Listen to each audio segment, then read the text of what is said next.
Baik, sekarang saya ingin ke perwakilan dari kuasa hukum keluarga almarhum. Akhirnya semua terdakwa sudah divonis oleh majelis hakim meskipun ada yang mengajukan banding. Bagaimana komentar dari pihak keluarga untuk masing-masing terdakwa ini atas hukuman yang mereka terima? Ya, ini kan sidang vonis terhadap 5 terdakwa sudah dimulai semenjak tanggal 13 Februari sampai dengan kemarin ya, 15 Februari. Di hari pertama itu vonis terhadap terdakwa ya, intelektual dader atau pelaku intelektual yaitu Bapak Ferdi Sambo, tuntutan seumur hidup divonis Mati. maksimal ya. Dalam hal ini keluarga sependapat dan menganggap bahwa putusan itu sudah mencerminkan rasa keadilan bagi mereka. Lalu pada agenda selanjutnya vonis terhadap Putri Chandrawati yang dituntut 8 tahun namun diputus atau divonis oleh majelis hakim melebihi dari tuntutan jaksa, bahkan melebihi 2 kali lipat sampai dengan grade ketiga di dalam ancaman hukuman pidana dalam unsur pasal 340 itu ya. Nah ini saya selaku penasihat kuasa hukum dan juga keluarga sependapat dengan yang divonis oleh majelis hakim. Apa alasannya? Karena memang Putri itu perannya bukan hanya tidak mencegah suaminya untuk melakukan delik, namun juga sebagai trigger atau pemicu dan sebagai aktor intelektual dan juga yang menularkan niat jahat pertama kali kepada terdakwa Ferdi Sambo. Lalu ada 2 terdakwa yang lain, Ricky dan Kuat ya, yang sama-sama dituntut 8 tahun, namun divonis ultra petita sama seperti yang lain ya.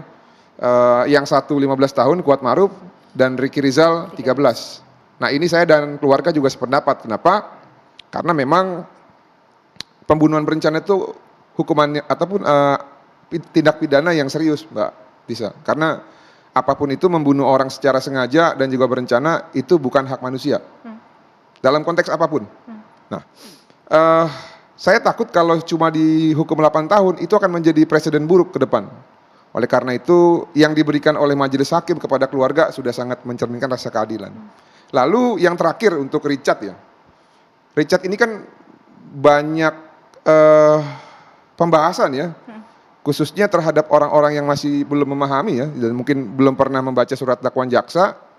Belum pernah membaca berkas acara pemeriksaannya Richard. Belum pernah memperhatikan fakta persidangan melalui pembuktian. Belum pernah membaca pleidoinya penasihat hukum. Dan belum pernah mendengarkan secara utuh pertimbangan-pertimbangan majelis hakim. Mengapa Richard bisa ringan? Karena Richard itu sudah bertobat. Di tanggal 3 Agustus pada saat dia ditetapkan sebagai tersangka, dia itu hanya ditetapkan 1 pasal, 338. Dengan konteks perkara itu tembak-menembak. Dengan pemicu yaitu adanya dugaan kekerasan seksual kepada Bu Putri. Pada saat itu Richard kalau hanya mau tutup mulut saja bisa sebenarnya. Nah tapi kan enggak. Dia justru membongkar dan juga menarik orang-orang yang awalnya alasannya lagi PCR lah di mana nggak ada di rumah. Itu Ferdi Sambo kan ada di rumah. Lalu katanya Ricky Rizal yang ngumpet di kulkas ternyata ada gitu ya, nggak ngumpet di kulkas. Dan juga Putri Chandrawati yang katanya dilecehkan ternyata tidak dilecehkan. Nah itu semua berkat bantuan Richard. Sampai akhirnya Richard dimaafkan oleh keluarga dan juga melalui rekomendasi LPSK disetujui juga oleh majelis hakim walaupun banyak ruang perdebatan pada saat itu karena jaksa tidak sependapat dengan rekomendasi LPSK yang didasarkan dengan SEMA nomor 4 tahun 2011. Nah, melalui pertimbangan majelis hakim di situ jelas Richard itu GC. Baik. Dan yang lebih mutlak lagi mengapa dia bisa ringan adalah karena keluarga sudah memaafkan. Oke, kita dapat poin ya. Keluarga sudah sangat puas dengan vonis yang dijatuhkan oleh Betul. majelis hakim. Tetapi hari ini kita dengar yaitu Ferdi Sambo, Putri Chandrawati, Kuat Ma'ruf dan juga Ricky Rizal mengajukan banding. Bagaimana respon dari pihak keluarga korban dan juga kuasa hukum? Nanti kita jawab usai jeda berikut. Kami kembali sesaat lagi.